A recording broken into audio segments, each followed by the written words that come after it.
First on reporter. PM Shri മരവിപ്പിക്കണമെന്ന് സംസ്ഥാനം ആവശ്യപ്പെട്ടിട്ടും പദ്ധതിയുമായി മുന്നോട്ടു പോകാൻ സംസ്ഥാനത്തിനോട് കേന്ദ്രം നിർദ്ദേശിച്ചു. കേന്ദ്ര വിദ്യാഭ്യാസ സെക്രട്ടറി ചീഫ് സെക്രട്ടറിക്ക് കത്തയച്ചു. പദ്ധതിയിൽ നിന്ന് വിട്ടുനിൽക്കുന്ന പശ്ചിമബംഗാൾ, തമിഴ്നാട് സർക്കാരുകൾക്കും കത്തയച്ചിട്ടുണ്ട്. ഗോപാൽ ഷീലാസനിൽ വിവരങ്ങളുമായി. ഗോപാൽ, ഇപ്പോൾ ഇവിടെ പുതിയ സർക്കാർ വരുമ്പോൾ സർക്കാരിനെ വെട്ടിലാക്കുന്ന ഒരു തീരുമാനമാണ് കേന്ദ്രത്തിൽ നിന്ന് വന്നിരിക്കുന്നത്. PM ശ്രീ UDF സർക്കാർ നടപ്പാക്കുമോ എന്നുള്ള ചോദ്യം CPM-നെ അതിനിശ്ചിതമായി വിമർശിച്ചത് കോൺഗ്രസ് PM ശ്രീയുമായി മുന്നോട്ട് പോകുമെന്നുള്ള ചോദ്യം നിൽക്കുന്നു. അപ്പോൾ എന്താണ് കേന്ദ്രത്തിന്റെ കത്ത്? സ്മൃതി സൂചിപ്പിച്ചതുപോലെ തന്നെ കോൺഗ്രസ് സർക്കാരിനെ UDF സർക്കാരിനെ വലിയ തരത്തിലേക്ക് വെട്ടിലാക്കാൻ സാധ്യതയുള്ള ഒരു ഇടപെടലാണ് ഇപ്പോൾ കേന്ദ്ര സർക്കാരിന്റെ ഭാഗത്ത് നിന്ന് ഉണ്ടായിരിക്കുന്നത്.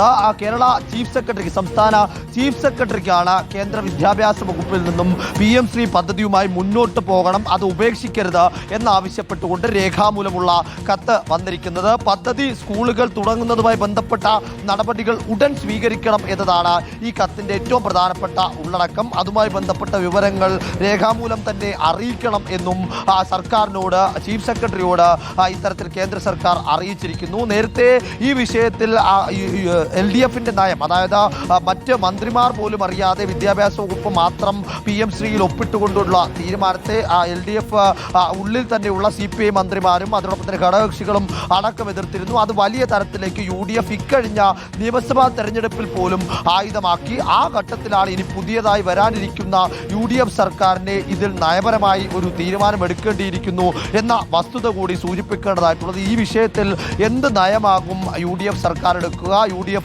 വിദ്യാഭ്യാസ വകുപ്പ് മന്ത്രി സ്വീകരിക്കുക എന്നത് ഏറെ നിർണായകമാണ്. അതോടൊപ്പം തന്നെ നേരത്തെ ഈ എതിർപ്പുകളെല്ലാം ഉണ്ടായപ്പോൾ LDF-ഉം വിദ്യാഭ്യാസ വകുപ്പും മുഖ്യമന്ത്രിയും അടക്കം ഇനി PM ശ്രീയുമായി മുന്നോട്ട് പോകാനില്ല, പദ്ധതി മരവിപ്പിക്കണമെന്ന് ആവശ്യപ്പെട്ടുകൊണ്ട് കേന്ദ്ര സർക്കാരിന് രേഖാമൂലം കത്ത് നൽകിയിരുന്നു. ആ കത്ത് നൽകിയതിന് പിന്നാലെ തന്നെ ഒരു മന്ത്രിസഭ ഉപസമിതി രൂപീകരിക്കുകയും ആ ഉപസമിതി ഇതുമായി ബന്ധപ്പെട്ട തുടർ നടപടികൾ സ്വീകരിക്കും എന്ന് അറിയിക്കുകയും ചെയ്തിരുന്നു. ഏറ്റവും അവസാനം ഈ തെരഞ്ഞെടുപ്പിനെ നേരിടുന്നതിന് തൊട്ട് മുൻപായി വിദ്യാഭ്യാസ മന്ത്രി V ശിവൻകുട്ടി പലകുറി ആവർത്തിച്ചു പറഞ്ഞു, ഇനി PM ശ്രീയുമായി മുന്നോട്ട് പോകാൻ സംസ്ഥാനമില്ല, അതുകൊണ്ടുണ്ടാകുന്ന ഭവിഷ്യത്തുകൾ എന്താണെങ്കിലും അത് നേരിടാൻ തയ്യാറാണ് എന്നതും അറിയിച്ചതാണ്. ഗോപാൽ ഷീലാസനാണ് വിവരങ്ങൾ നൽകിയത്.